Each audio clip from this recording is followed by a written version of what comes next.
Patriots of Era, I demand urgent investigation into voter register integrity crisis. I'm calling for the urgent answers from the Electoral Commission and the Clerk of the Dáil, Peter Finnegan, following shocking new evidence of serious flaws in Ireland's voter register.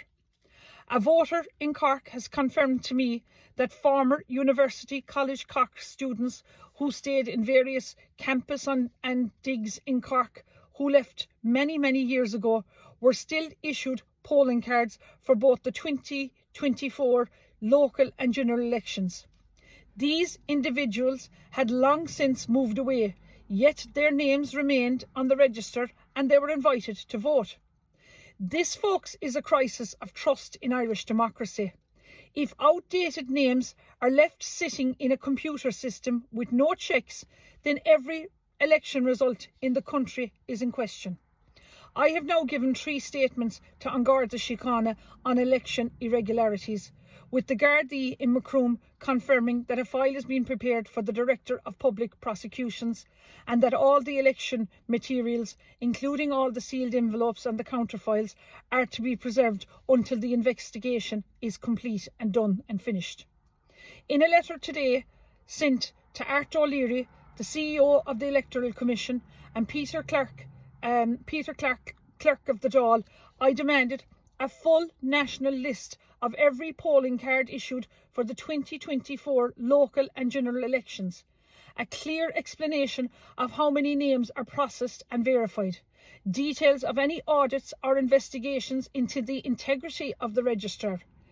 Folks, if the Electoral Commission and the Clerk of the Dáil do not hold this information, they must state who clearly does. I'm asking now for one final push. If you were living anywhere in the country and received polling cards for anyone other than yourself at your address, please email me at info@michellekeane.ie. Folks, this is our democracy, and I will not rest until the 2024 general and local elections are rerun and that there is a complete overhaul of the election process. Folks, I didn't spend a year campaigning for election fraud to happen. We cannot allow the people's voices to be stolen. So folks, email me at info@michellekeane.ie. Look, Gardaí say now there's no evidence of a significant rise in assaults on Indians in Ireland, despite recent high-profile incidents and concerns raised by the Indian embassy. While, yes, racist attacks have increased overall in recent years, Garda data does not indicate Indian nationals are being disproportionately targeted. Authorities urge victims to report incidents, promising compassion and serious investigation. So look, folks, if the Gardaí are saying there's no evidence of significant rise in assaults on Indians in Ireland, what's all the big hullabaloo about? This is our Garda Síochána who are protecting us and our people, are stating this. Who's putting out the misinformation then? Look, folks, it's a bad week now for Fine Gael. Justice for Harvey's mom has demanded Simon Harris resign after one of the worst health scandals of the century. If he won't go, the people will take it to the Dáil.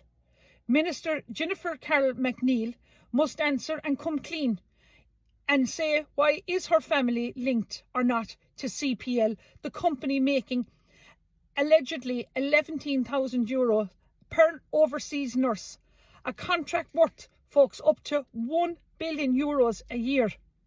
A viral TikTok is offering foreign healthcare assistance, 5 years visas, family relocation and freedom to travel.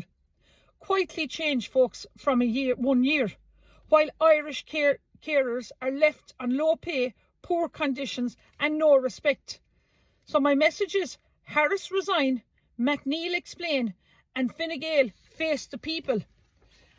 Fine Gael's Mairead McGuinness now, another blow to Fine Gael this week, withdraws from presidential race on medical grounds.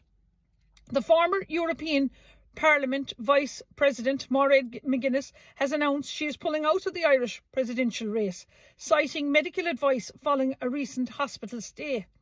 The 66-year-old Fine Gael MEP hopeful, said that the election's proximity meant she lacks the strength to fully commit to campaigning, calling the move extremely difficult but necessary for her health and family. Miss Mairead McGuinness thanked supporters and party colleagues. She discussed her decision with An Taoiseach and Fine Gael leader Simon Harris, who praised her incredible contribution to public life and described her withdrawal as an awful shock to the party. While I myself had been looking forward to asking Mairead McGuinness some hard questions when she was coming canvassing to Kerry, including matters that I've become privy to, such as how she allegedly destroyed one journalist's career. I wait now until she regains her health. Politics can be bruising, and 'tis only too well I know it. But human compassion must come first. Right now, I wish Mairead McGuinness a full and steady recovery before those questions, along with many more that I have, will be answered. Gora Míle Maith Agaibh.